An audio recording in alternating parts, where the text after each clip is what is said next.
कभी सोचा है कि बस 2 सेंटेंस में ऐसी क्या बात हो सकती है कि रोंगटे खड़े हो जाएं? देखिए, सबसे कमाल की हॉरर स्टोरी जरूरी नहीं कि लंबी ही हों। आज हम एक ऐसी ही छोटी सी लेकिन बहुत पावरफुल कहानी को समझने की कोशिश करेंगे। देखेंगे कि आखिर हमारे दिमाग से खेलती कैसे है और ये डर पैदा कैसे करती है। तो चलो इस कहानी की दुनिया में चलते हैं। यहाँ सब कुछ एक बहुत ही सिंपल विजुअल कोड पर टिका हुआ है। अगर किसी ने हरा रिस्टबैंड पहना है तो मतलब वो जिंदा है, लेकिन अगर किसी ने लाल पहना है तो वो जिंदा नहीं है। और हाँ, ये एक नियम है जो पूरी कहानी में सबसे जरूरी है, इसको दिमाग में रखना। तो कहानी शुरू होती है एक ऐसी जगह से जहां जिंदगी और मौत हमेशा आसपास ही रहते हैं। एक हॉस्पिटल। इमेजिन करो, एक डॉक्टर है अपने रोज के काम पर। उसे बेसमेंट से कुछ सामान लाने के लिए भेजा जाता है। बिल्कुल नॉर्मल लग रहा है ना अभी तक? कुछ भी अजीब नहीं। हाँ, बस एक और काम, रूटीन का हिस्सा, कुछ भी आउट ऑफ प्लेस नहीं। और पता है, यही चीज आगे जो होने वाला है ना, उसको इतना इतना ज्यादा परेशान करने वाला बना देती है। और बस यहीं से चीजें बदलना शुरू होती हैं। डॉक्टर लिफ्ट में जाता है, पर वो अकेला नहीं है। अंदर एक लेडी पेशेंट पहले से है।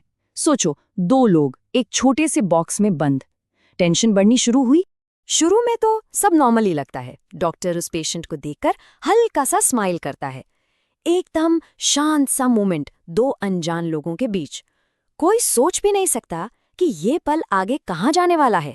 और फिर पहली अजीब सी चीज सामने आती है। डॉक्टर नोटिस करता है कि उस औरत ने लिफ्ट में कोई फ्लोर का बटन ही नहीं दबाया है। ये एक छोटी सी डिटेल है ऐसी वैसी, पर यही बेचैनी का पहला बीज है। मतलब वो वहां बस खड़ी क्यों है? और तभी अचानक लिफ्ट रुक जाती है। दरवाजे खुलते हैं और अब हम कहानी के क्लाइमैक्स की तरफ बढ़ रहे हैं। दरवाजे खुलते हैं और सामने एक शख्स दिखता है। एक आदमी जो ठीक से चल भी नहीं पा रहा, लंगड़ाते हुए लिफ्ट की तरफ आ रहा है। और ये नज़ारा देखते ही डॉक्टर के अंदर एक अजीब सा डर जाग जाता है। डॉक्टर के पास सोचने का टाइम ही नहीं है। वो बस डर के मारे एक ही चीज करता है। उसका पूरा फोकस, पूरा ध्यान बस एक चीज पर है, दरवाजा बंद करना है। और वो घबराहट में लिफ्ट का क्लोज बटन जोर से दबा देता है। दरवाजे धाड़ से बंद हो जाते हैं। डॉक्टर का दिल तेजी से धड़क रहा है। उसने उस आदमी को बाहर ही छोड़ दिया। अब पैनिक से सीन शिफ्ट होता है एक्सप्लेनेशन की तरफ। डॉक्टर को अब अपने इस अजीब से इलॉजिकल से एक्शन को जस्टिफाई करना है। लिफ्ट में जो औरत है वो उसे बहुत कंफ्यूजन से देखती है। आपने ऐसा क्यों किया? वो पूछती है। उसकी नज़र में ये तो एक बहुत ही अजीब और गलत काम था। आखिर वो बेचारा तो बस लिफ्ट लेने की कोशिश कर रहा था। उसको वो नहीं दिखा जो डॉक्टर ने देखा। और अब डॉक्टर अपने रिएक्शन की वजह बताता है। वो हमें उस पहले रूल की याद दिलाता है, लाल रिस्टबैंड, जिसका मतलब सिर्फ एक ही हो सकता है। डॉक्टर कहता है, क्या तुमने उसकी कलाई देखी? उस पर लाल बैंड था। वो कल रात मर गया था, मुझे पता है, क्योंकि सर्जरी मैंने की थी। और इस एक्सप्लेनेशन के साथ लगता है जैसे सारी गुत्थी सुलझ गई। डॉक्टर का डर बिल्कुल जायज था। ऐसा लगता है कि चलो, खतरा टल गया।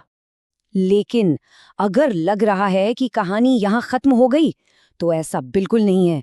असली ट्विस्ट तो अब आने वाला है और ये ट्विस्ट सब कुछ बदल देगा।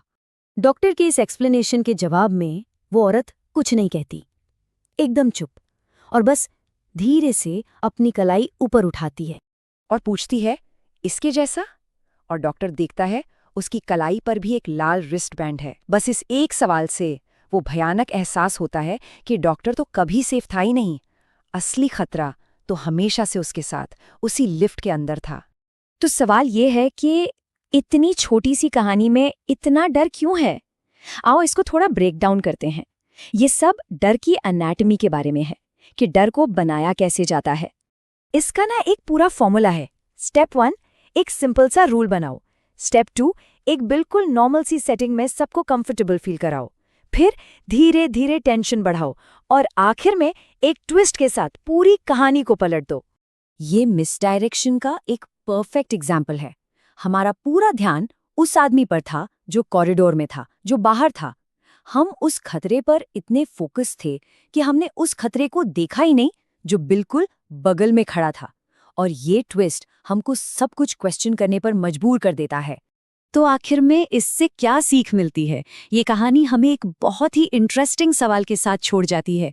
ज्यादा डरावना क्या है, वो खतरा जिसे देखा जा सकता है या वो जो नजरों से छुपा हुआ है?